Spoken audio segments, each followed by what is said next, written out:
Eu vou chegar correndo e tá dando aquela sarrada numa sala. Você carrega. Christopher Nolan sempre foi conhecido por fazer filmes complexos com grande apelo comercial.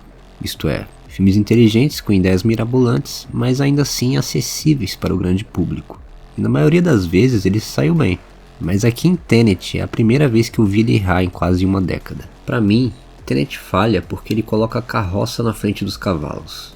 E para um filme que brinca com a inversão das coisas, isso bem que podia ser uma qualidade, mas não é. O que eu quero dizer é que ele foca muito mais no espetáculo visual e conceitual da viagem no tempo do que na narrativa. E é verdade, conceitualmente e visualmente, Tenet é incrível, mas narrativamente ele é complicado e confuso demais para se acompanhar. Você até pode pensar que é culpa minha não ter entendido o filme, e de fato, eu precisei assisti-lo 2 vezes para pegar melhor.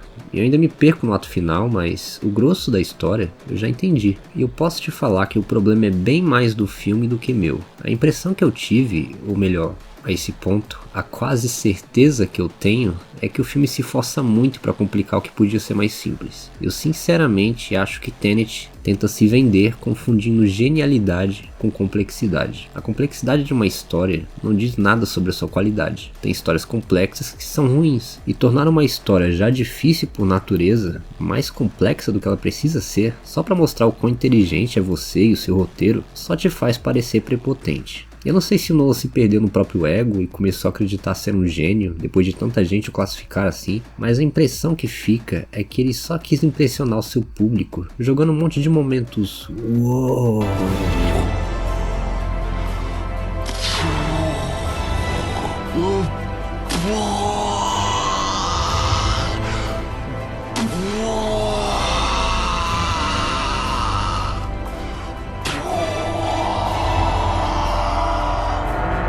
Ligando-os com um roteiro exaustivamente expositivo e tedioso. E quem está acostumado com filmes do Nolan pode notar a semelhança com Inception.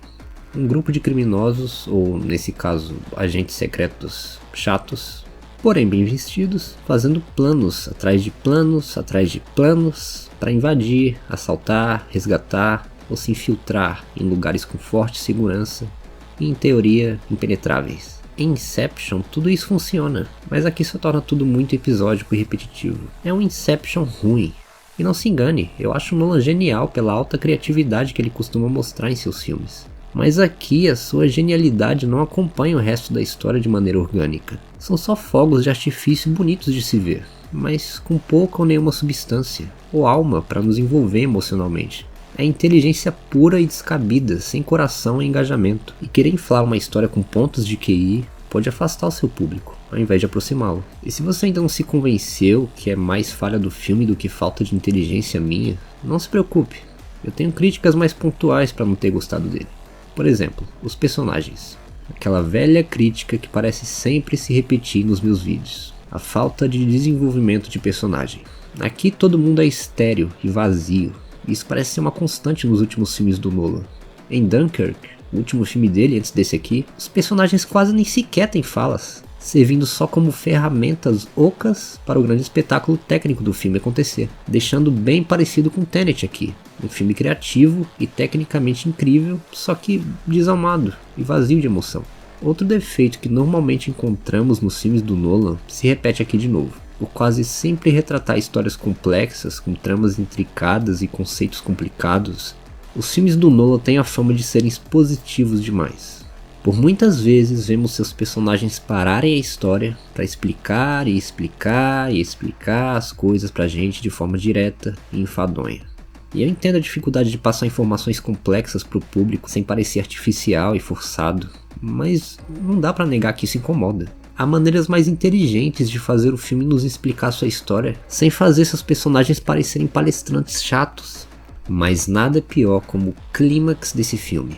A cena de ação final é de uma das coisas mais caóticas e confusas que eu vi nos últimos tempos. A geografia da cena é toda bagunçada. Fica muito difícil saber quem é quem tá indo pra onde, quem tá atirando em quem, e quem tá onde em relação A quem? É bizarro de tão mal filmado e mal conduzido. E é vergonhoso isso vir de um diretor de renome tão cultuado quanto Nolan. É de doer a cabeça de tão incompreensível e perdido que tudo fica. Outro erro grosseiro que o filme comete está no design de som. E geralmente essa não é uma característica que me chama tanta atenção em um filme. Mas aqui, às vezes fica difícil de ignorar. Por mais de uma vez, em mais de uma cena, a música do filme fica mais alta que a voz dos atores. E se não fosse pelas legendas, ficaria difícil entender o que eles estão dizendo. E isso não é nada bom quando boa parte das informações do filme são dadas através de diálogos. Já é difícil entender um filme quando a gente escuta o pessoal falar. Agora quando a gente não escuta,